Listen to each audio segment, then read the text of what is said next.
ഒന്ന് രണ്ട് കാര്യങ്ങൾ മാത്രമേ അതിനകത്ത് ആമുഖമായിട്ട് സൂചിപ്പിക്കാനുള്ളൂ. ഒന്ന്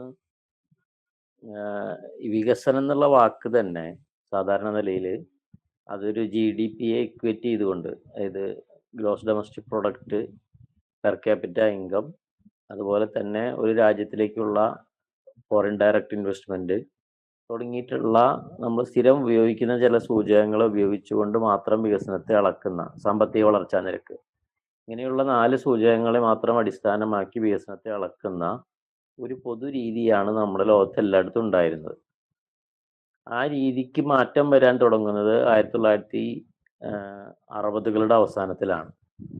അത് 70കളുടെ തുടക്കത്തിലൊക്കെ തന്നെ പരിസ്ഥിതിയുമായി ബന്ധപ്പെട്ട ചർച്ചകൾ ഉണ്ടാവുന്നതോടു കൂടിയാണ് അതിനകത്ത് മാറ്റം ഉണ്ടാവുന്നത്.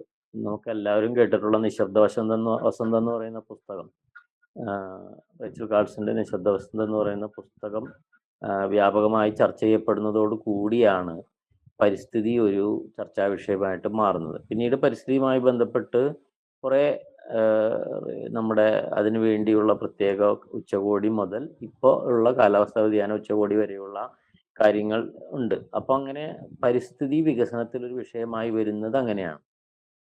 അതുപോലെ തന്നെ ഈ മനുഷ്യന്റെ ക്ഷേമവും അതുപോലെ തന്നെ മനുഷ്യന്റെ ശേഷികളുടെ നിരന്തരമായ വികസനവുമാണ് വികസനം എന്നുള്ളതും, അതല്ലാതെ സാമ്പത്തിക വളർച്ച മാത്രമല്ല എന്നുള്ള വാദം ഇപ്പുറത്തെ എക്കണോമിസ്റ്റുകളുടെ ഭാഗത്തു നിന്നുണ്ടായി വന്നിട്ടുണ്ട്. ആ ചർച്ച പ്രധാനമായിട്ടും ഒരു എന്താണ് നമ്മൾ ഈ ഉൾഹക്കിനെ പോലുള്ള പാകിസ്ഥാൻ എക്കണോമിസ്റ്റുകൾ, അതുപോലെ തന്നെ അമർത്യ സെന്നെ പോലുള്ള നോബൽ സമ്മാന ജേതാക്കളായിട്ടുള്ള ആളുകളൊക്കെ തന്നെ അത്തരം ചർച്ചകൾ ഉയർത്തിക്കൊണ്ടുവരികയും വികസനം എന്ന് പറയുന്നത് കേവലം പണത്തിന്റെ ഉൽപാദനത്തിന്റെ അടിസ്ഥാനത്തിൽ അല്ലെങ്കിൽ GDPയുടെ ഉൽപാദനത്തിന്റെ അടിസ്ഥാനത്തിൽ കണക്കാക്കേണ്ട ഒന്നല്ല എന്നും, അത് മനുഷ്യരുടെ ക്ഷേമവുമായി ബന്ധിപ്പിച്ച് വേണം അതിനെ കണക്കാക്കാൻ എന്നുള്ള ചർച്ചകൾ ലോകത്ത് എല്ലായിടത്തും ഉണ്ടായിട്ട് വന്നിട്ടുണ്ട്. ആ ചർച്ചയുടെ തുടക്കം എന്നുള്ള നിലയിൽ, അല്ലെങ്കിൽ അതിന്റെ ഒരു പ്രായോഗിക അനുഭവം എന്നുള്ള നിലയ്ക്കാണ് ഈ ഹ്യൂമൻ ഡെവലപ്മെന്റ് ഇൻഡെക്സ് HDI എന്നുള്ള ഒരു കൺസെപ്റ്റ് ഉൾഹക്ക് അവതരിപ്പിക്കുന്നതും. അത് അദ്ദേഹം ഒരു പാകിസ്ഥാനി എക്കണോമിസ്റ്റ് ആണെന്ന് ആലോചിക്കണം. അത് പിന്നീട് ലോകം ഏറ്റെടുക്കുകയും അങ്ങനെ ലോകത്തെ എല്ലായിടത്തും ഒരു ഹ്യൂമൻ ഡെവലപ്മെന്റ് ഇൻഡെക്സ് എന്നുള്ള ഒരു ഒരു ഒരു പെർസ്പെക്റ്റീവ് അല്ലെങ്കിൽ ഒരു വീക്ഷണത്തിന്റെ അടിസ്ഥാനത്തിൽ കാര്യങ്ങളെ കാണാനുള്ള ശ്രമം ഉണ്ടാവുകയും ചെയ്യുന്നു. അപ്പോൾ അതിനകത്ത് എന്തായിരുന്നു 3 പ്രധാന കാര്യങ്ങളാണ് പറയാൻ ശ്രമിച്ചത്. അതായത് വരുമാനം ഒരു പ്രധാന ഘടകമായി തന്നെയാണ് HDI കണ്ടത്. മനുഷ്യരുടെ കുടുംബങ്ങളുടെ ആഭ്യന്തര വരുമാനം അത് എത്രയാണ് എന്നുള്ളത് പ്രധാനമാണ് എന്ന് തന്നെ അദ്ദേഹം അംഗീകരിച്ചു. അതോടൊപ്പം വിദ്യാഭ്യാസവും ആരോഗ്യവും ഒരു പ്രധാനപ്പെട്ട ഘടകമായി കണക്കാക്കണം എന്നുള്ള വാദം അദ്ദേഹം മുന്നോട്ട് വയ്ക്കുകയും അങ്ങനെ ഇത് 3ഉം കൂടെ ചേർന്ന ഒരു കോമ്പൗണ്ടഡ് ഇൻഡെക്സ് ആയിട്ടാണ് ഹ്യൂമൻ ഡെവലപ്മെന്റ് ഇൻഡെക്സ് വികസിപ്പിച്ചത്. അപ്പൊ ഞാൻ പറയാൻ ശ്രമിച്ചത് എന്താണെന്ന് വെച്ചാൽ, വികസനം എന്ന് പറഞ്ഞാൽ ഈ സാമ്പത്തിക വളർച്ചയാണ്, GDPയുടെ വളർച്ചയാണ് എന്ന പരമ്പരാഗത സംഗതികളിൽ നിന്നും പരിസ്ഥിതിയെ പരിഗണിക്കുന്ന, പരിസ്ഥിതിയുടെ സന്തുലനമുള്ളതാണ് വികസനം എന്നുള്ളതിലേക്ക് ഈ പരിസ്ഥിതിവാദികളുടെ ഇടപെടലുകളുടെ ഭാഗമായി ഉയർന്നു വരികയും, ഇപ്പുറത്താണെങ്കിൽ മനുഷ്യരുടെ ക്ഷേമത്തെയും ക്ഷേമത്തിന്റെ വിവിധ ഘടകങ്ങളെയും പരിഗണിക്കുന്ന, മനുഷ്യരുടെ ശേഷികളെ പരിഗണിക്കുന്നതാണ് വികസനം എന്നുള്ള തരത്തിലേക്ക് മറ്റൊരു വികസന കാഴ്ചപ്പാട് ഉയർന്നു വരികയും അത് ഹ്യൂമൻ ഡെവലപ്മെന്റ് ഇൻഡെക്സ് പോലുള്ള കാര്യങ്ങളിലേക്ക് നമ്മളെ നയിക്കുകയും അമർത്യ സെന്നിന്റെ കേപ്പബിലിറ്റി പോലുള്ള വാദങ്ങളിലേക്ക് നയിക്കുകയും അങ്ങനെ ഒരു ഒരു ബദൽ, അതായത് ഒരു ജനപക്ഷ വികസന സമീപനം ലോകത്തെമ്പാടും വികസിച്ചു വരുന്ന ഒരു കാഴ്ച നമുക്ക് കാണാൻ പറ്റും. അതിന്റെ ഒരു തുടർച്ച എന്നുള്ള നിലയിലൊക്കെയാണ് 1990കളുടെ തുടക്കം തൊട്ട് ഇന്ത്യയിൽ പ്രത്യേകിച്ചും നമുക്ക് ഈ ഓൾട്ടർനേറ്റീവ് എക്കണോമിക് സർവേകൾ പോലുള്ള കാര്യങ്ങളൊക്കെ ഉണ്ടാവുന്നത്. അതുപോലെ നിങ്ങൾ ഇൻഇക്വാളിറ്റി, വേൾഡ് ഇൻഇക്വാളിറ്റി റിപ്പോർട്ട് എന്ന് പറയുന്ന റിപ്പോർട്ട് ഓക്സ്ഫാം പോലുള്ള സംഘടനകളൊക്കെ പുറത്തിറക്കാൻ തുടങ്ങുന്നതൊക്കെ അങ്ങനെയാണ്. വികസനം എന്ന് പറയുന്നത് അത്തരത്തിലൊരു സമീപനം കൂടി ആവശ്യമുള്ളതാണ് എന്നുള്ള ചർച്ച വ്യാപകമായി ഉയർന്നു വരുന്നത് ഈ പശ്ചാത്തലത്തിലാണ്. അത്തരത്തിലുള്ള ഒരു ചർച്ചയുടെ തുടർച്ച എന്ന നിലയിലാണ് അതിനകത്ത് തുല്യത ഒരു പ്രധാനപ്പെട്ട ചർച്ചയായി മാറുന്നത്. അതായത് വികസനത്തിലെ തുല്യത, ഇക്വാളിറ്റി എന്നുള്ളത് വളരെ പ്രധാനപ്പെട്ടതായി മാറുന്നു. ഇക്വാളിറ്റിയെ 2 തരത്തിലാണ് അതിനെ കാണാൻ ശ്രമിച്ചത്. ഒന്ന് അതായത് ആസ്തികളുടെ കാര്യത്തിലുള്ള ഇനീക്വാളിറ്റി, അതുപോലെ തന്നെ വരുമാനത്തിന്റെ കാര്യത്തിലുള്ള ഇനീക്വാളിറ്റി. ഇങ്ങനെ 2 പെർസ്പെക്റ്റീവുകൾ വെച്ചുകൊണ്ടാണ് ആ ചർച്ച വികസിക്കുകയും അത് മുന്നോട്ട് പോവുകയും ചെയ്തിട്ടുള്ളത്. അങ്ങനെയാണ് ഞാൻ നേരത്തെ സൂചിപ്പിച്ച ഇനീക്വാളിറ്റി ഇൻഡെക്സ് പോലുള്ള, അതായത് ലോകത്ത് എത്രത്തോളം സമ്പത്ത് ഉൽപ്പാദിപ്പിക്കപ്പെടുന്നു എന്നുള്ളത് മാത്രമല്ല, എത്ര ശതമാനം ആളുകളിലേക്ക് ഈ സമ്പത്ത് കേന്ദ്രീകരിക്കപ്പെടുന്നു എന്നുള്ളത് പ്രധാനപ്പെട്ട ഒരു ഘടകമാണ് എന്നുള്ള ചർച്ച വ്യാപകമായി വരാൻ തുടങ്ങുന്നത് അങ്ങനെയാണ്. അങ്ങനെ ഇനീക്വാളിറ്റി ഇൻഡെക്സിനെ കുറിച്ചുള്ള അന്വേഷണങ്ങൾ ഉണ്ടാവുന്നു. ഇനീക്വാളിറ്റിയെ തന്നെ അത് പലതരത്തിൽ അളക്കാനുള്ള സൂചകങ്ങൾ ഉണ്ടാവുന്നു. അതിന് പെൻഡെയിൽ റേഷ്യോ, ഡിസൈൽ റേഷ്യോ എന്നൊക്കെ പറയുന്ന മുകളിലുള്ള 20% താഴെയുള്ള 20% തമ്മിലുള്ള അന്തരം, മുകളിലുള്ള 10% താഴെയുള്ള 10% തമ്മിലുള്ള അന്തരം, അങ്ങനെയൊക്കെയുള്ള ചർച്ചകൾ ഉണ്ടായി വരികയാണ്. ആ ചർച്ചകളുടെ തുടർച്ചയായിട്ടാണ് പിന്നീട് അതിന് സാമ്പത്തികം മാത്രമല്ല, സാമൂഹികമായ ഘടകങ്ങൾ കൂടെ പരിഗണിക്കപ്പെടേണ്ടതുണ്ട് എന്നുള്ള ചർച്ച വരുന്നത്. അതിനകത്ത് പിന്നീട് ലിംഗനീതി ഒരു പ്രധാനപ്പെട്ട ഘടകമായി വരികയായിരുന്നു. അതിനൊപ്പം നേരത്തെ വിലാസിനി ചേച്ചി സൂചിപ്പിച്ചതുപോലെ നമ്മുടെ ഈ ലിംഗനീതിയുമായി ബന്ധപ്പെട്ട ചർച്ചകളിൽ തന്നെ പലതരത്തിലുള്ള അതായത് women in development, women and development, gender and development, അങ്ങനെ തുടങ്ങിയിട്ടുള്ള പല പെർസ്പെക്റ്റീവുകൾ അതിനകത്ത് ഉണ്ടായി വരുന്നുണ്ട്. അത് ഓരോന്നും ഞാൻ വിശദീകരിക്കണമെന്ന് വിചാരിക്കുന്നില്ല. പക്ഷേ ഒന്ന് എന്തായിരുന്നു വെച്ചാൽ, സ്ത്രീകൾക്ക് പ്രത്യേകമായി പരിഗണനയൊന്നും കൊടുക്കേണ്ട ആവശ്യമില്ല. അതായത് മൊത്തത്തിൽ വികസനം സംഭവിക്കുമ്പോൾ അതിന്റെ ഭാഗമായി സ്ത്രീകൾ പരിഗണിക്കപ്പെടും എന്നുള്ളതായിരുന്നു ഒരു പെർസ്പെക്റ്റീവ്. രണ്ടാമത്തെ പെർസ്പെക്റ്റീവ് എന്ന് വെച്ച് കഴിഞ്ഞാൽ വിമൻ ഇൻ ഡെവലപ്മെന്റ് എന്നുള്ളതിലേക്ക് വരുമ്പോഴേക്കും അതിനകത്തേക്ക് നമ്മൾ രണ്ടാമത്തെ പെർസ്പെക്റ്റീവിനകത്തേക്ക് വരുമ്പോഴേക്കും, അതായത് സ്ത്രീകൾക്ക് പ്രത്യേക പരിഗണന കൊടുക്കാതെ കാര്യങ്ങൾ മുന്നോട്ട് പോകാൻ പറ്റില്ല. പക്ഷെ അങ്ങനെ ഒരു സ്ത്രീ കേന്ദ്രീകൃതമായ വികസന പെർസ്പെക്റ്റീവ് മാത്രമായിട്ട് നമുക്ക് മുന്നോട്ട് വേണ്ടതില്ല എന്നുള്ളൊരു ധാരണയും, അതേ സമയത്ത് ഈ അസമത്വത്തെ സൃഷ്ടിക്കുന്ന അടിസ്ഥാന ഘടകങ്ങൾ വിലയിരുത്തപ്പെടേണ്ടതുണ്ട് എന്നുള്ളൊരു ചർച്ചയിലേക്ക് കാര്യങ്ങൾ വികസിച്ചു. അതായത് അസമത്വത്തെ സൃഷ്ടിക്കുന്ന അടിസ്ഥാന ഘടകങ്ങളെ ക്രിട്ടിക്കലായി കാണണം എന്നുള്ള തരത്തിലേക്ക് രണ്ടാം ഘട്ടത്തിൽ ചർച്ച വന്നു. മൂന്നാം ഘട്ടമായപ്പോഴേക്കും അത് എന്താണ്, ഈ ലിംഗനീതിയെ തടസ്സപ്പെടുത്തുന്ന പലതരത്തിലുള്ള സാമൂഹ്യ അസമത്വങ്ങളും സാമൂഹിക ഘടനകളുമുണ്ട്. ആ ഘടനകളെ ചോദ്യം ചെയ്യാതെ അതിനെ മാറ്റാൻ കഴിയില്ല എന്നും, അതുകൊണ്ട് തന്നെ അധികാര ബന്ധങ്ങളെ മാറ്റിക്കൊണ്ട് മാത്രമേ സമൂഹത്തിന്റെ ലിംഗതുല്യത സാധ്യമാവുള്ളൂ എന്നുള്ളതിലേക്കും ചർച്ചകൾ വന്നു. അങ്ങനെ ചർച്ചകൾ വരാൻ തുടങ്ങുന്ന മൂന്നാമത്തെ ഘട്ടത്തിലാണ് ഈ ലിംഗനീതിയെ നമ്മൾ പരിശോധിക്കുന്നതിന് വേണ്ടിയുള്ള വിവിധ സൂചകങ്ങൾ ഉണ്ടാവുന്നത്. അങ്ങനെയാണ് ജെൻഡർ ഡെവലപ്മെന്റ് ഇൻഡെക്സ് പോലുള്ള കാര്യങ്ങൾ ഉണ്ടാവുന്നത്, ജെൻഡർ ഗ്യാപ്പ് ഇൻഡെക്സ് പോലുള്ള കാര്യങ്ങൾ ഉണ്ടാവുന്നത്. അതായത് ജെൻഡർ ഗ്യാപ്പ് എന്ന് ഉദ്ദേശിക്കുന്നത് എന്താണെന്ന് വെച്ചാൽ, ഒരേ കാര്യത്തിൽ സ്ത്രീയും പുരുഷനും, അതല്ലെങ്കിൽ വിവിധ തരത്തിലുള്ള ലൈംഗിക വിഭാഗങ്ങളും പുരുഷനും തമ്മിലുള്ള അന്തരം ഓരോ കാര്യത്തിലും എത്രയാണ് എന്ന് നോക്കി ആ കാര്യങ്ങൾ ആ അകലം ഇല്ലാതാക്കുക എന്നുള്ളതാണ് ജെൻഡർ ഗ്യാപ്പ് എന്നുള്ളതിന്റെ കൺസെപ്റ്റ്. അങ്ങനെ ജെൻഡർ ഗ്യാപ്പ് ഇൻഡെക്സ് പോലുണ്ടായി, ജെൻഡർ ഡെവലപ്മെന്റ് ഇൻഡെക്സ് പോലുണ്ടായി. അതുപോലെ തന്നെ ചരിത്രപരമായി സ്ത്രീകൾ പുറകിലാക്കപ്പെട്ടതിന്റെ ഭാഗമായി അവര് വികസനത്തിനകത്ത് എത്രത്തോളം പുറന്തള്ളപ്പെട്ടുവോ ആ അതിലത്തെ പ്രത്യേകമായ ഘടകങ്ങൾ എടുത്ത് അതിനെങ്ങനെ മാറ്റി തീർക്കാം എന്നുള്ള ചർച്ചകൾ ഉണ്ടായിട്ടുണ്ട്. ഉദാഹരണം പറഞ്ഞ അഫ്ഗാനിസ്ഥാനൊക്കെ പോലുള്ള മതരാഷ്ട്രങ്ങളുണ്ടല്ലോ, അത്തരം സ്ഥലങ്ങളിൽ, അതുപോലെ ഇന്ത്യ പോലുള്ള ഫ്യൂഡൽ വ്യവസ്ഥ നിൽക്കുന്ന സ്ഥലങ്ങളുണ്ടല്ലോ, അത്തരം സ്ഥലങ്ങളിൽ മതപരമായും സാമൂഹികമായുമായ കാരണങ്ങളാൽ പിന്തള്ളപ്പെട്ടതിന്റെ ഭാഗമായി സ്ത്രീകൾ അനുഭവിച്ച പ്രശ്നങ്ങളും അതിന്റെ ഭാഗമായി ഒരു ഇരട്ടി പിന്നോക്കാവസ്ഥ ഉണ്ടാവുമല്ലോ, ആ ഇരട്ടി പിന്നോക്കാവസ്ഥയിൽ മെയിൻ സ്ട്രീമിൽ നിൽക്കുന്ന പുരുഷന്മാരും തമ്മിലുള്ള അകലം എന്താണ്, അത് കണക്കാക്കാനുള്ള ശ്രമങ്ങളും ഉണ്ടായിട്ടുണ്ട്. അതായത് ജെൻഡർ ഗ്യാപ്പ് ഇൻഡെക്സ് എന്ന് പറയുമ്പോൾ പൊതുവിൽ സ്ത്രീയും പുരുഷനും അല്ലെങ്കിൽ മറ്റു വിഭാഗങ്ങളും തമ്മിലുള്ള അന്തരം അളക്കുന്നതാണ്.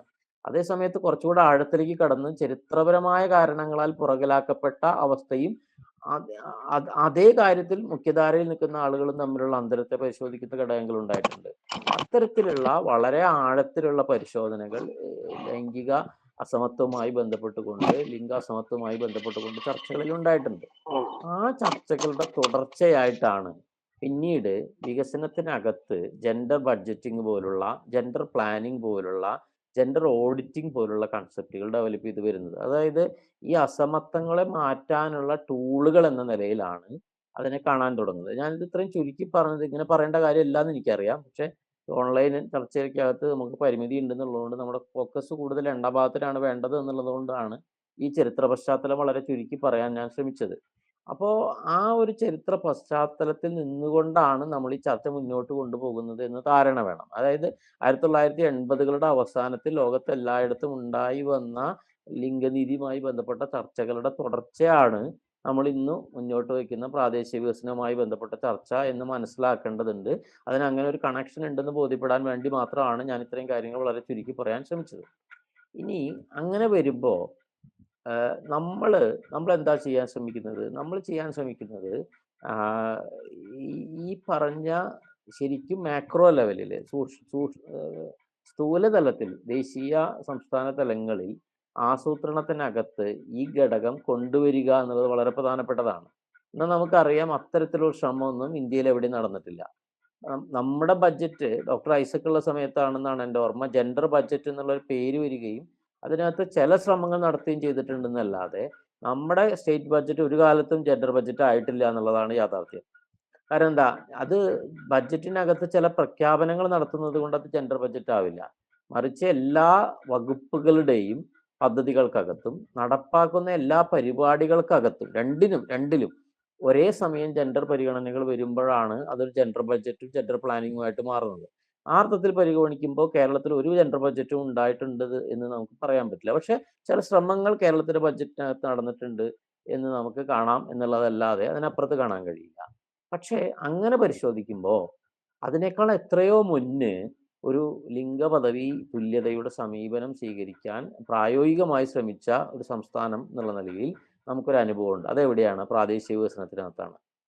1997 ജനകീയാസൂത്രണം തുടങ്ങുന്ന സമയത്ത് നമുക്കറിയാം ആദ്യത്തെ വർഷം വനിതാ വികസന ഘടക പദ്ധതി ഉണ്ടായിരുന്നില്ല. അന്ന് ശരിക്കും എന്താണ് അന്ന് ഉണ്ടായിരുന്നത് ഒരു പൊതു പദ്ധതിയായിരുന്നു. പക്ഷെ അന്ന് ഉണ്ടായിരുന്ന ഒരു തീരുമാനം ഉണ്ടായിരുന്നു. അന്നത്തെ KRPമാരിൽ, DRPമാരിൽ, LRPമാരിൽ 30% മൂന്നിലൊന്നെങ്കിലും സ്ത്രീകളായിരിക്കണം എന്നുള്ളൊരു ചർച്ച അന്നുണ്ടായിരുന്നു. പക്ഷെ എനിക്ക് ഓർമ്മയുണ്ട് അന്ന് ആദ്യ വർഷം കണക്കെടുത്തപ്പോൾ ഡോക്ടർ TN സീമ പോലെയൊക്കെയുള്ള വളരെ അപൂർവം ആളുകൾ പ്ലാനിംഗ് സെല്ലിൽ ഉണ്ടായിരുന്നത് മാറ്റി നിർത്തി കഴിഞ്ഞാൽ വളരെ കുറച്ച് സ്ത്രീകൾ മാത്രമേ KRPമാരായും DRPമാരായും LRPമാരായും വന്നുള്ളൂ. അപ്പൊ അങ്ങനെ വന്നപ്പോൾ നമുക്ക് മനസ്സിലായി അതായത് അത് അത് അങ്ങനെ ആലോചിച്ച് മീൻസ് ബോധപൂർവം ചെയ്തില്ലെങ്കിൽ ഈ സ്ത്രീ പങ്കാളിത്തം ഉണ്ടാവില്ല എന്നുള്ളൊരു ബോധ്യം നമുക്കുണ്ടായി. അങ്ങനെയാണ് രണ്ടാം വർഷം വനിതാ ഘടക പദ്ധതി എന്ന് പറയുന്ന ഒരു ആശയം മുന്നോട്ട് വെക്കുന്നത്. 98ലാണ് അത് മുന്നോട്ട് വെക്കുന്നത്. അതുപോലെ തന്നെ അതിന്റെ തുടർച്ച എന്നുള്ള നിലയിലാണ് സ്ത്രീ പദവി പഠനം എന്നുള്ള വലിയൊരു ആശയം കേരളത്തിൽ മുന്നോട്ട് വെക്കുന്നത്. പക്ഷെ അത് നമുക്ക് മനസ്സിലാകുന്നത് എന്താ വെച്ചാൽ അന്ന് നമ്മൾ പരിശോധിക്കുമ്പോൾ ഏതാണ്ട് 23 പഞ്ചായത്തുകളിൽ മാത്രമാണ് നമുക്ക് അത് ഒരു നല്ല റിപ്പോർട്ടായിട്ട് കേരളത്തിൽ പുറത്തിറക്കാൻ കഴിഞ്ഞത് എന്നുള്ളതാണ് ചരിത്രം. ഒരു വലിയ ക്യാമ്പയിനായിട്ട് അത് നടന്നുവെങ്കിലും വളരെ കുറച്ച് പഞ്ചായത്തുകളിൽ മാത്രമേ അത് ആഴത്തിൽ തയ്യാറാക്കപ്പെട്ടുള്ളൂ എന്നുള്ളതാണ് വസ്തുത. പക്ഷെ എന്താ നമ്മൾ ചെയ്തത്? നമ്മൾ എടുത്തൊരു സ്റ്റാൻഡ് എന്ന് പറയുന്നത് നമ്മുടെ എല്ലാ കർമ്മസമിതികളിലും 3% അല്ലെങ്കിൽ 30% മൂന്നിലൊന്ന് വനിതകൾ ഉണ്ടാവണം നമ്മൾ നിർബന്ധിച്ചു. അത് ഗൈഡ് ലൈനിന്റെ ഭാഗമായിട്ട് വന്നു. സ്ത്രീ പ്രശ്നം പരിഗണിക്കാൻ വേണ്ടി ഒരു പ്രത്യേക കർമ്മസമിതി ഉണ്ടാകണം എന്നൊരു ചർച്ച വന്നു. ഗ്രാമസഭകളിൽ പ്രത്യേക ഗ്രൂപ്പ് ഉണ്ടാകണം എന്ന് വന്നു. വികസന സെമിനാറിനകത്ത് പ്രത്യേക ഗ്രൂപ്പ് ഉണ്ടാകണം എന്ന് വന്നു. പദ്ധതി രേഖയിൽ വികസന രേഖയിലും ഒരു പ്രത്യേക ചാപ്റ്റർ പദ്ധതി രേഖയ്ക്കകത്ത് ഒരു പ്രത്യേക അധ്യായം ഉണ്ടാവണം എന്ന് വന്നു. അങ്ങനെ എവിടെയൊക്കെ സ്ത്രീ പരിഗണന കൊണ്ടുവരാമോ അതിനൊക്കെയുള്ള വളരെ പ്രായോഗികമായ ഒരു ശ്രമം ആ കാലത്ത് നടന്നിട്ടുണ്ട് എന്നുള്ളത് സത്യമാണ്. പിന്നീട് പക്ഷേ അപ്പോഴും നമുക്കറിയാം അന്ന് 33% സംഭരണയുള്ളൂ. 2010ലാണ് 50%ത്തിലേക്ക് ഈ വനിതാ സംവരണം വരുന്നത് എന്നുള്ളത് നമുക്കറിയാം. ഏതാണ്ട് ജനകീയാസൂത്രണം തുടങ്ങി 13 വർഷത്തിന് ശേഷം അല്ല 14 വർഷത്തിന് ശേഷമാണ് അങ്ങനെ ഒരു മൂവ് ഉണ്ടാവുന്നത്.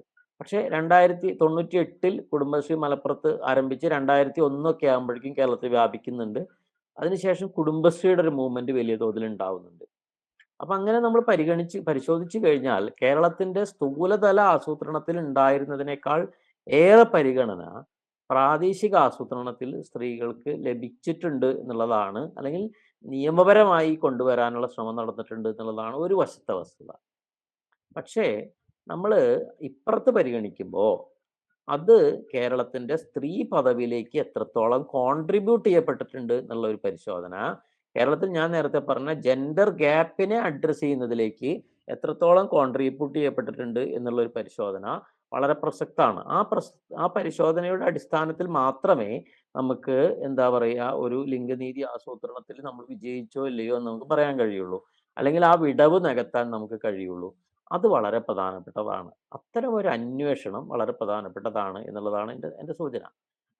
അത് ഞാനത് പറയുമ്പോൾ അങ്ങനെ നമ്മൾ കാണുന്ന സമയത്ത് ചില ഘടകങ്ങളിൽ നമ്മൾ മുന്നോട്ട് പോയി എന്നുള്ള യാഥാർത്ഥ്യം വളരെ നമ്മളെല്ലാവരും പറയുന്നതാണ്.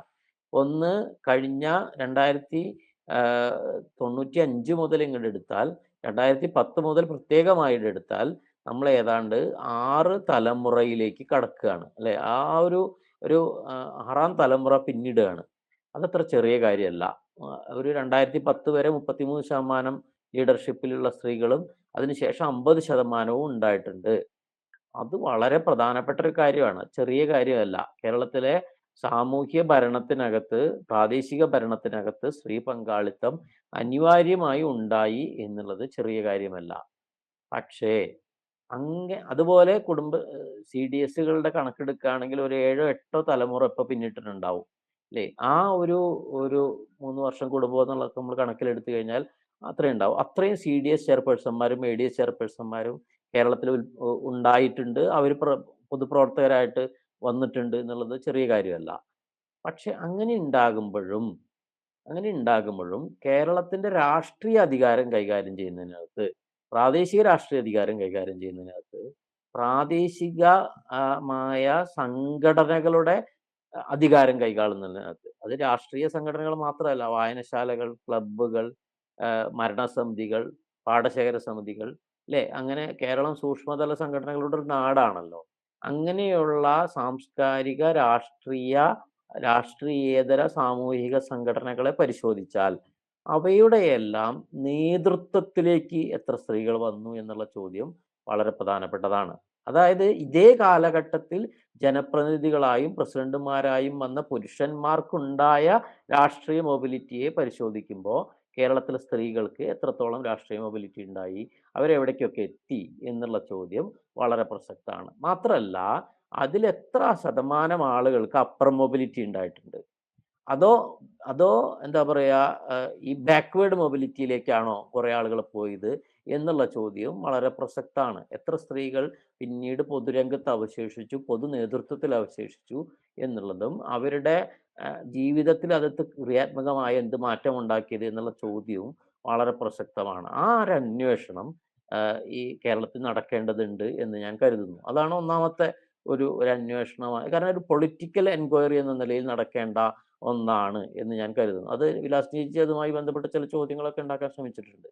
പക്ഷെ അത് വളരെ ഗൗരവത്തിൽ കേരളത്തിൽ നടക്കേണ്ട ഒരു പൊതു സംവാദമാണ്. അങ്ങനെയാണെങ്കിൽ ഒന്ന് ആലോചിച്ച് നോക്കൂ, ഒരു പഞ്ചായത്തിൽ ഒരു 10 സ്ത്രീ ഒരു തലമുറയിൽ ഉണ്ടായിരുന്നുവെങ്കിൽ 5 തലമുറ പിന്നിടുമ്പോൾ 50 സ്ത്രീകൾ.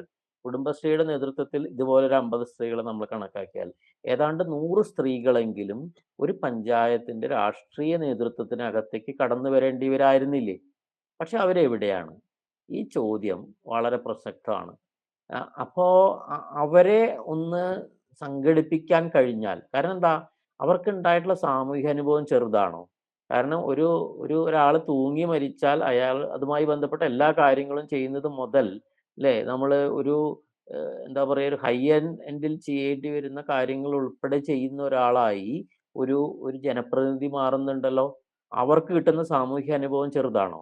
ആ സാമൂഹ്യ അനുഭവത്തെ കേരളത്തിന്റെ വികസനാനുഭവമായും കേരളത്തിന്റെ ലിംഗതുല്യതയുടെ അനുഭവമായും പരിണമിപ്പിക്കുന്നതിൽ നമ്മൾ എത്രത്തോളം വിജയിച്ചു എന്നുള്ള അന്വേഷണം വളരെ പ്രസക്തമാണ്. അവരെവിടെ പോയി എന്നുള്ള അന്വേഷണവും വളരെ പ്രസക്തമാണ്. എന്താണ് അവരെ തടഞ്ഞത് എന്നുള്ള ചോദ്യം വളരെ പ്രസക്തമാണ്. ചില ഗവേഷകരൊക്കെ അത് ചെയ്തിട്ടുണ്ട്. പക്ഷേ പരിഷത്ത് ജനകീയമായി കേരള പഠനം ചെയ്തതുപോലെ അത് ചെയ്യുക എന്നുള്ളത് വളരെ പ്രധാനപ്പെട്ടതാണ് എന്ന് എനിക്ക് തോന്നുന്നു. രണ്ടാമത്തെ കാര്യം എന്താ? രണ്ടാമത്തെ കാര്യം, ഈ ഞാൻ നേരത്തെ പറഞ്ഞ ജെൻഡർ ഗ്യാപ്പിനെ അഡ്രസ്സ് ചെയ്യുന്നതിനകത്ത് ഈ 10% മാറ്റിവെച്ച തുകയും അതുപോലെ അതിനനുസൃതമായി വികസിപ്പിക്കപ്പെട്ട പദ്ധതികളും എത്രത്തോളം സഹായിച്ചിട്ടുണ്ട് എന്നുള്ള അന്വേഷണം വളരെ പ്രധാനമാണല്ലോ. അത് കീല നടത്തിയിട്ടുള്ള ചില പഠനങ്ങളുണ്ട്. ഡോക്ടർ അമൃതയുടെ നേതൃത്വത്തിലൊക്കെ നടന്നിട്ടുള്ള പഠനങ്ങളും റിപ്പോർട്ടുകളും ഉണ്ട്. അതിന്റെ കൂടെ ഒരു ജനകീയമായ പഠനം കൂടെ ആ മേഖലയിൽ നടക്കേണ്ടതല്ലേ? അപ്പൊ അങ്ങനെ നോക്കുമ്പോ എന്താണ്? അതായത് നമ്മൾ ഓരോന്നായിട്ട് എടുക്കണം. എന്തൊക്കെയാണ് നമുക്ക് പരിഗണിക്കാൻ കഴിയുക? എന്തിലൊക്കെയാണ് അസമത്വം ഉള്ളത്? ഒന്ന്, ഒന്നാമത്തെ അസമത്വം നിലനിൽക്കുന്ന മേഖല എന്നുള്ളത് തൊഴിൽ പങ്കാളിത്താണ്. അതായത് കേരളത്തിലെ സ്ത്രീകളുടെ തൊഴിൽ പങ്കാളിത്തം ജാർഖണ്ഡിനേക്കാൾ താഴെയാണ്. കേരളത്തിലെ പുരുഷന്മാരുടെ തൊഴിൽ പങ്കാളിത്തം 70% ആയിരിക്കുമ്പോൾ സ്ത്രീകളുടേത് 25%. അപ്പോ കാലങ്ങളായി നിലനിൽക്കുന്ന ആ അസമത്വത്തെ മാറ്റിത്തീർക്കുന്നതിൽ ആഹ് ഏതെങ്കിലും തരത്തിൽ അധികാര വികേന്ദ്രീകരണം അല്ലെങ്കിൽ വനിതാ ഘടക പദ്ധതി പങ്കുവഹിച്ചിട്ടുണ്ടോ എന്നുള്ള ചോദ്യം വളരെ പ്രസക്തല്ലേ? ആ അന്വേഷണം വളരെ പ്രസക്തല്ലേ? അത് നമുക്ക് എങ്ങനെയാണ് ഏറ്റെടുക്കാൻ കഴിയുക? 2, കേരളത്തിലെ ഏറ്റവും പ്രധാനപ്പെട്ട പ്രശ്നം സ്വത്തിന്റെ ഉടമസ്ഥതയിലുള്ള അസമത്വമാണ്. 27% താഴെയാണ് കേരളത്തിലെ സ്ത്രീകളുടെ പേരുള്ള സ്വത്തുടമസ്ഥത എന്നുള്ളതാണ് കണക്കുകൾ കാണിക്കുന്നത്. വളരെ പുവറാണ് എന്നുള്ളതാണ്. അതില് അധികാര വികേന്ദ്രീകരണം എന്തെങ്കിലും മാറ്റം ഉണ്ടാക്കിയിട്ടുണ്ടോ? ഒരുപക്ഷേ ലൈഫിൽ കൊടുത്ത വീടുകളോ, ഇഎംഎസ് ഭവന പദ്ധതിയിൽ കൊടുത്ത വീടുകളിലോ മാറ്റം ഉണ്ടായി എന്നുള്ളത് മാറ്റി നിർത്തിയാൽ, അതുകൊണ്ടായിരിക്കാം 27% എത്തിയിട്ടുണ്ടാവുക. അല്ലെങ്കിൽ അതും ഉണ്ടാവണമെന്നില്ല. എത്രത്തോളം ആ മാറ്റം നാട്ടിൽ സാധ്യമായിട്ടുണ്ട് എന്നുള്ളത് വളരെ പ്രധാനപ്പെട്ടതല്ലേ? ആ അന്വേഷണം വളരെ പ്രധാനപ്പെട്ടതല്ലേ? 3, ഈ ഈ മൊബിലിറ്റിയുടെ കാര്യത്തിൽ അവരുടെ സുരക്ഷിതത്വത്തിന്റെ കാര്യത്തിൽ അവർക്ക് നേരെയുള്ള അതിക്രമങ്ങളുടെ കാര്യത്തിൽ ഒക്കെ എത്രത്തോളമാണ് മാറ്റം ഉണ്ടായിട്ടുള്ളത് എന്നുള്ളത് വളരെ പ്രധാനപ്പെട്ടതല്ലേ? അത് നമ്മൾ അന്വേഷിക്കേണ്ട ഒരു പ്രധാനപ്പെട്ട സൂചകമാണല്ലോ. നാലാമത്തേത്, ഞാൻ നേരത്തെ പറഞ്ഞ ഉം, ഈ ഏഹ്, തൊഴിൽ പങ്കാളിത്തം മാത്രമല്ലല്ലോ. ആഹ് ഈ ആഹ് അവരുടെ ആഹ് അടിസ്ഥാന ആവശ്യങ്ങൾ പരിഗണിക്കപ്പെടുന്നത് എത്രത്തോളം സംഭവിച്ചിട്ടുണ്ട്. ഉദാഹരണം പറഞ്ഞാൽ ടോയ്ലറ്റുകൾ, ഫീഡിംഗ് റൂമുകൾ, മാന്യമായി ധൈര്യത്തോടു കൂടി ഉപയോഗിക്കാൻ കഴിയുന്ന ശുചിമുറികൾ ഇതൊക്കെ ഏഹ് എത്ര പഞ്ചായത്തുകളിൽ ഉണ്ട്? അവിടെയും പഞ്ചായത്തുകൾ എന്ന് പറയുമ്പോൾ എന്താ ശ്രദ്ധിക്കേണ്ടത്? മുനിസിപ്പാലിറ്റി എന്ന് പറയുമ്പോൾ എന്താ ശ്രദ്ധിക്കേണ്ടത്? ജൂന ചേച്ചി ഈ യോഗത്തിലുണ്ടല്ലോ. തൃശ്ശൂർ ജില്ലയിൽ അവരുടെയൊക്കെ നേതൃത്വത്തിൽ നടന്ന ഒരു പഠനത്തിന്റെ റിപ്പോർട്ടുണ്ട്. ടോയ്ലറ്റ് സ്റ്റഡി തൃശ്ശൂർ കോർപ്പറേഷൻ കേന്ദ്രീകരിച്ചുകൊണ്ട് നടന്ന സ്റ്റഡി. വളരെ പരിതാപകരമായിരുന്നു അവസ്ഥ എന്നുള്ളതാണ് അന്ന് പുറത്തു വന്നിട്ടുള്ള വിവരം. അപ്പൊ നമ്മൾ പഞ്ചായത്ത് എന്ന് പറഞ്ഞാൽ എന്താ? പഞ്ചായത്തിന്റെ ഏതെങ്കിലും ഒരു കോണിൽ ഒരു ബസ് സ്റ്റാൻഡിനകത്ത് ഈ സംവിധാനം ഉണ്ട് എന്നുള്ളത് തന്നെയാണ് നമ്മൾ പഞ്ചായത്തിലുണ്ടെന്ന് പറയുക. അങ്ങനെയാണോ? കേരളത്തില് ഒരു പഞ്ചായത്തിൽ തന്നെ 8ഓ 9ഓ കവലകൾ ഉണ്ടാവില്ലേ? സ്ത്രീകളും പുരുഷന്മാരും ധാരാളമായിട്ട് ഉപയോഗിക്കുന്ന സ്ഥലങ്ങൾ ഉണ്ടാവില്ലേ? അവിടെ സ്ത്രീകൾക്ക് സുരക്ഷിതമായി ഉപയോഗിക്കാൻ പറ്റിയ എത്ര സ്ഥലങ്ങളുണ്ട്? മാർക്കറ്റുകളിൽ, ആഹ് അതുപോലെ പ്രധാനപ്പെട്ട കവലകളിൽ ഒക്കെ എത്രത്തോളം ആ സൗകര്യമുണ്ട്? ഈ അടുത്ത കാലത്ത് എനിക്ക് ഓർമ്മയുണ്ട്, അർബൻ കമ്മീഷനിൽ ഒരു ടീം കേരളത്തിന് പുറത്തുനിന്ന് വന്ന ആളുകൾ തിരുവനന്തപുരം നഗരത്തിൽ ഇറങ്ങി നടന്നിട്ട് യൂറിൻ പാസ് ചെയ്യാൻ സൗകര്യമില്ലാതെ ഭയങ്കരമായിട്ട് മോശമായി സംസാരിച്ച അനുഭവം എനിക്ക് ഓർമ്മയുണ്ട്. അപ്പോ തിരുവനന്തപുരം നഗരത്തിന്റെ അവസ്ഥ അതാണെങ്കിൽ മറ്റു സ്ഥലങ്ങളുടെ അവസ്ഥ നമുക്കറിയാലോ. അപ്പൊ അത് പരിശോധിക്കപ്പെടേണ്ട ഒരു സാധനമല്ലേ? നമ്മളുടെ ഈ പൊതു ഇടങ്ങളിൽ എത്രത്തോളം ഒരു ലിംഗ സൗഹൃദപരമായ സമീപനമുണ്ട്, സ്പേസുകളുണ്ട് എന്നുള്ളത് വളരെ കൃത്യമായി പരിശോധിക്കപ്പെടേണ്ട ഒരു സാധനമാണ്. തെരുവുകളുടെ സേഫ്റ്റി ഓഡിറ്റിംഗ്. സേഫ്റ്റി പിൻ എന്ന് പറയുന്ന ഒരു സംവിധാനം അവര് ഓഡിറ്റിംഗ് നടത്താറുണ്ട്. അതിന് ഒരു ആപ്പൊക്കെ ഉണ്ട്. അപ്പൊ അത്തരത്തിലുള്ള തെരുവുകളുടെ സേഫ്റ്റി ഓഡിറ്റിംഗ് വളരെ പ്രധാനപ്പെട്ടതാണ്. രാത്രിയും പകലും മൊബിലിറ്റി ഏത് സമയത്തും യാത്ര ചെയ്യാൻ കഴിയുന്ന ഒരു ഒരു ഏഹ് ഒരു തരത്തിലുള്ള ഭയവും ഇല്ലാതെ യാത്ര ചെയ്യാൻ കഴിയുന്ന സാമൂഹിക സാഹചര്യമുള്ള തെരുവുകൾ, പൊതു ഇടങ്ങൾ ഇതൊക്കെ എത്രത്തോളം കേരളത്തിലുണ്ട് എന്നുള്ളത് വളരെ പ്രധാനപ്പെട്ടതല്ലേ? അതുപോലെ തന്നെ സ്ത്രീകളുടെ മാത്രമല്ല ട്രാൻസ്ജെൻഡർ വിഭാഗങ്ങൾ അവരെ കണക്കിലെടുക്കപ്പെടുന്നു, അവർ കണക്കെടുക്കപ്പെടുന്നു. അവർക്ക് അനുസൃതമായ അവരുടെ ആവശ്യങ്ങൾ പരിഗണിച്ചുകൊണ്ടുള്ള ആസൂത്രണം ഉണ്ടാകുന്നു. അതിനുമപ്പുറത്ത് മറ്റ് ട്രാൻസ്ജെൻഡർ ഇതര എൽജിബിടി എ പ്ലസ് വിഭാഗങ്ങളിൽപ്പെട്ട ഏഹ് ആളുകൾ അവരെ പരിഗണിക്കപ്പെടുന്നു എന്നുള്ളത് അതും ഇതിന്റെ ഭാഗമായി അന്വേഷിക്കപ്പെടേണ്ട ഒരു സാധനമാണ്. അതുപോലെ തന്നെ ഇപ്പൊ ആരോഗ്യ മേഖല എടുക്കുകയാണെങ്കിൽ നമുക്കറിയാലോ ഇപ്പോ ഏഹ് എന്താ പറയാ സ്ത്രീകളുടെ ആരോഗ്യനിലയുമായി ഉപയോഗിക്കപ്പെടുന്ന സ്ഥിരം സൂചകങ്ങളുണ്ട്. അതിനകത്ത് തന്നെ ഹീമോഗ്ലോബിൻ എന്ന് പറയുന്നത് വളരെ പ്രധാനപ്പെട്ട ഒരു കമ്പോണന്റ് ആണല്ലോ. അതിന്റെ സ്ഥിതി കേരളത്തിൽ എന്താണ്? വിളർച്ച രോഗത്തിന്റെ സ്ഥിതി കേരളത്തിൽ എന്താണ്? അതുപോലെ തന്നെ അനീമിയ, ഇതിന്റെ അവസ്ഥ കേരളത്തിൽ എന്താണ്? അത്തരം പരമ്പരാഗതമായ സൂചകങ്ങൾ എടുത്ത് പരിശോധിക്കുമ്പോൾ തന്നെയുള്ള കാര്യങ്ങൾ പ്രാദേശികമായി ചർച്ച ചെയ്യപ്പെടേണ്ടതല്ലേ? അതുപോലെ തന്നെയാണ് ഏഹ് ഈ നമ്മളുടെ ഈ ഉം ഈ എന്താ പറയാ കോൺട്രാസെപ്റ്റീവ് മെഷേഴ്സ് ഉപയോഗിക്കുന്നതുമായി ബന്ധപ്പെട്ട കാര്യങ്ങൾ. ഈ സ്ത്രീകൾക്കും പുരുഷന്മാർക്കും ഒരേ സമയം സർജറി ചെയ്യാമെന്നിരിക്കെ അതിപ്പോഴും സ്ത്രീകളിൽ മാത്രം കേന്ദ്രീകരിച്ചിരിക്കുന്ന ഒരു സാധനമായി തന്നെ നിൽക്കുകയല്ലേ? അതിന്റെ തുടർന്നുള്ള ആരോഗ്യ പ്രശ്നങ്ങൾ സ്ത്രീകൾ ധാരാളമായിട്ട് അനുഭവിക്കേണ്ടി വരുന്ന അവസ്ഥ ഇപ്പോഴും തുടരുകയല്ലേ? അപ്പൊ അതെങ്ങനെയാണ് പ്രായോഗികമായി കേരളത്തിൽ നടപ്പാക്കപ്പെടുന്നത് എന്നുള്ള ചർച്ച വളരെ പ്രസക്തമല്ലേ? ഉം. അങ്ങനെ വിദ്യാഭ്യാസത്തിന്റെ കാര്യത്തിലാണെങ്കിൽ സാങ്കേതിക വിദ്യാഭ്യാസ രംഗത്തും അതല്ലാത്ത രംഗത്തുമുള്ള സ്ത്രീകളുടെയും പുരുഷന്മാരുടെയും പങ്കാളിത്തവുമായി ബന്ധപ്പെട്ടുള്ള അത്തരം ചർച്ചകൾ വളരെ പ്രധാനപ്പെട്ടതാണ്. അപ്പോ വിദ്യാഭ്യാസവുമായി ബന്ധപ്പെട്ട് സാങ്കേതിക വിദ്യാഭ്യാസത്തിലും അല്ലാത്ത വിദ്യാഭ്യാസ മേഖലയിലുള്ള സ്ത്രീ പുരുഷ പങ്കാളിത്തത്തിലെ വിടവ് വളരെ പ്രധാനപ്പെട്ടതാണ്. അതുപോലെ മൈഗ്രേഷനുമായി ബന്ധപ്പെട്ട് കേരളത്തിന് പുറത്തേക്ക് കുടിയേറുന്നതിനകത്ത് അതിൽ വലിയ മാറ്റം ഇപ്പൊ വന്നിട്ടുണ്ട്. എങ്കിലും ആ ഒരു ഘടകം വളരെ പ്രധാനപ്പെട്ടതാണ്. ഇങ്ങനെ നമ്മൾ ഓരോ മേഖലയും കൃഷി എടുത്തു കഴിഞ്ഞാൽ, മൃഗസംരക്ഷണം എടുത്തു കഴിഞ്ഞാൽ, അതിനകത്ത് കർഷകരായിട്ടുള്ള പുരുഷ കർഷകർക്കും കർഷകരായി തന്നെ പരിഗണിക്കപ്പെടുന്നത് ആരെയാണ്?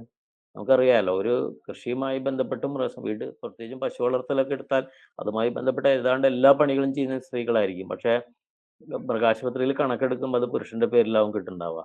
അതുപോലെ തന്നെ സ്ത്രീ ചെയ്യുന്ന കർഷകരുണ്ടെങ്കിൽ തന്നെ അവരെ എത്രത്തോളം കർഷകരായി പരിഗണിക്കപ്പെടുന്നുണ്ട്? അപ്പോ കൃഷിയുടെ കാര്യത്തിൽ, മൃഗസംരക്ഷണത്തിന്റെ കാര്യത്തിൽ, ചെറുകിട വ്യവസായത്തിന്റെ കാര്യത്തിൽ, കുടുംബശ്രീന്ന് നമ്മൾ കൊട്ടിഘോഷിക്കുന്ന ഒരു തലത്തിൽ നിൽക്കുമ്പോ തന്നെ, അതിന്റെ സംരംഭകത്വം എന്നുള്ള എലമെന്റ് വളരെ പരിതാപകരമാണ് എന്നുള്ളതാണ് കണക്കുകൾ കാണിക്കുന്നത്. 1/3 മാത്രമാണ് ലാഭകരമായി പ്രവർത്തിക്കുന്ന സംരംഭങ്ങളുള്ളത്.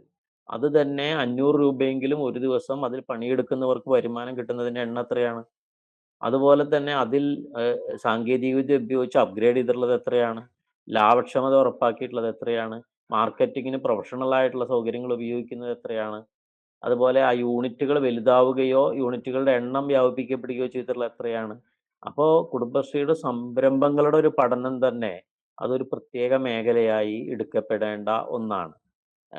ഇ ഇങ്ങനെ നമ്മള് ഓരോ മേഖലയും എടുത്തു കഴിഞ്ഞാൽ, വിദ്യാഭ്യാസം എടുത്താൽ, ആരോഗ്യം എടുത്താൽ, മറ്റ് അടിസ്ഥാന സൗകര്യങ്ങളുടെ വികസനം എടുത്താൽ, ആഹ് അതുപോലെ തന്നെ ഓരോ സാമൂഹിക വിഭാഗങ്ങൾ എടുത്താൽ, ഇപ്പോൾ ദളിത് സമൂഹങ്ങളുടെ വികസനം എടുക്കുമ്പോൾ അതിനകത്തെ സ്ത്രീകളുടെയും ട്രാൻസ്ജെൻഡറുകളുടെയും മറ്റുള്ളവരുടെയും അവസ്ഥയെ സംബന്ധിച്ച ഒരു പഠനം വളരെ പ്രധാനപ്പെട്ടതാണ്.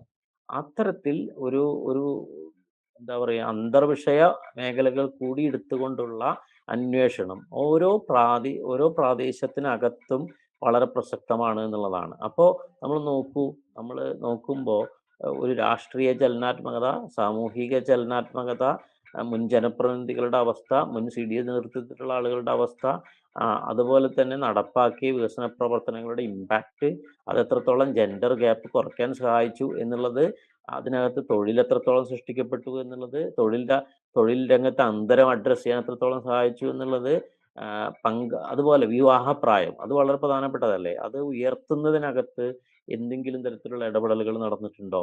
പ്രായോഗികമായി ഉയർന്നിട്ടുണ്ടോ? അത് വളരെ പ്രധാനപ്പെട്ട ഒരു അന്വേഷണമല്ലേ? അതുപോലെ ഇപ്പോ ഒറ്റയ്ക്ക് ജീവിക്കേണ്ടി വരുന്ന സ്ത്രീകൾ, അതുപോലെ തന്നെ ഡൈവേഴ്സായും സെപ്പറേറ്റഡ് ആയിട്ടുള്ള ആളുകൾ, അവരുടെ അവസ്ഥ എന്താണ്? വൈധവ്യം നേരിടേണ്ടി വരുന്ന സ്ത്രീകളുടെ അവസ്ഥ എന്താണ്? ഇങ്ങനെ പ്രത്യേകമായ സാമൂഹ്യ ജീവിതാവസ്ഥയുള്ള സ്ത്രീകൾ ഇന്ന് നേരിടുന്ന ഇഷ്യൂസ് എന്താണ്? അത്തരത്തിൽ ഇതിനെ നമ്മൾ സെഗ്രിഗേറ്റ് ചെയ്ത് എടുത്തു കഴിഞ്ഞാൽ ഇത് തന്നെ ഒരു വലിയ കടലാണ്. ഇങ്ങനെ ഓരോ കാര്യവും എടുത്ത് അതിനെ ഇഴപിരിച്ച് പ്രാദേശിക തലത്തിൽ പരിശോധിക്കാൻ തുടങ്ങിയാൽ, നമ്മൾ ഈ എടുത്തിട്ടുള്ള പഞ്ചായത്തുകളിൽ ഏതെങ്കിലും ഒരു പഞ്ചായത്തിനെ, ഒരു ജില്ലയിൽ ഒരു പഞ്ചായത്തെങ്കിലും എടുത്ത് വളരെ വിശദമായ ഒരു ഒരു എന്താ പറയാ, ഒരു ലിംഗപദവി അവലോകന രേഖയും, ഒരു ജെൻഡർ മാനിഫെസ്റ്റോയും തയ്യാറാക്കാൻ നമുക്ക് കഴിയും. അപ്പൊ ആ മാനിഫെസ്റ്റോന്റെ ഊന്നൽ എന്തായിരിക്കണം? മാനിഫെസ്റ്റോന്റെ ഊന്നൽ ഒന്ന് നേരത്തെ പറഞ്ഞ രാഷ്ട്രീയവും സാമൂഹികവുമായ ചലനാത്മകതയായിരിക്കണം. സ്വത്തിലുള്ള തുല്യമായ ഉടമസ്ഥതയായിരിക്കണം. ബഹിരഹിതമായി യാത്ര ചെയ്യാനും ജീവിക്കാനുള്ള അന്തരീക്ഷമായിരിക്കണം. അവർക്ക് മാന്യമായും ഗുണതയോടുകൂടിയും ആക്സസ് ചെയ്യാൻ പറ്റിയ പൊതു അടിസ്ഥാന സൗകര്യങ്ങളായിരിക്കണം. അതുപോലെ നേരത്തെ സൂചിപ്പിച്ചതുപോലെ ഈ പ്രത്യുൽപാദനത്തെ സംബന്ധിച്ച് തീരുമാനമെടുക്കാനുള്ള സ്വാതന്ത്ര്യവും അവകാശവുമായിരിക്കണം. അതുപോലെ തന്നെ ലാഭകരമായ സംരംഭങ്ങൾ നടത്താനും അതിൽ നിന്ന് വരുമാനം ആർജിക്കാനുള്ള ശേഷിയായിരിക്കണം. നിരന്തരമായി വർദ്ധിക്കുന്ന വരുമാനമായിരിക്കണം. നിരന്തരമായി വർദ്ധിക്കുന്ന തൊഴിൽ പങ്കാളിത്തമായിരിക്കണം. അതുപോലെ കായികമായ ശേഷിയും അതിനു വേണ്ടിയുള്ള അവസരങ്ങളുമായിരിക്കണം. അത്തരത്തിൽ നമ്മള് ഓരോ മേഖലയും എടുത്തുകൊണ്ട് നമുക്ക് ഈ കാര്യങ്ങളെ കാണാനും, ചില ലക്ഷ്യങ്ങൾ പ്രഖ്യാപിക്കാനും, അതിലേക്ക് എത്താനും കഴിയുക എന്നുള്ളത് വളരെ പ്രധാനപ്പെട്ടതാണ്. അപ്പൊ അത്തരത്തിൽ നമ്മൾ എടുക്കുകയാണെങ്കിൽ ഒരു പഞ്ചായത്തെങ്കിലും എടുത്ത് ഒരു ജില്ലയിൽ അത്തരത്തിൽ ആഴത്തിൽ ചെയ്യാനുള്ള ഒരു ശ്രമം നടത്താനും, നമ്മൾ നേരത്തെ എടുത്തിട്ടുള്ള പഞ്ചായത്തുകളിൽ ഒരു പഞ്ചായത്തെങ്കിലും ഒരു ജെൻഡർ പെർസ്പെക്റ്റീവ് ഉള്ള ഒരു മാനിഫെസ്റ്റോ ഉണ്ടായി വരികയും ചെയ്യുന്ന ഒരു പ്രക്രിയയിലേക്ക് പോകാൻ കഴിയുമോ എന്നുള്ളതാണ് ചർച്ച ചെയ്യേണ്ടതെന്ന് എനിക്ക് തോന്നുന്നു. ഞാനിത് ഒരുപാട് നീട്ടി പറയുന്നില്ല. തുടർന്ന് ചർച്ചയുടെ ഭാഗമായിട്ടുള്ള എന്തെങ്കിലും തരത്തിൽ പ്രതികരിക്കാമെന്ന് കരുതുന്നു. Thank you.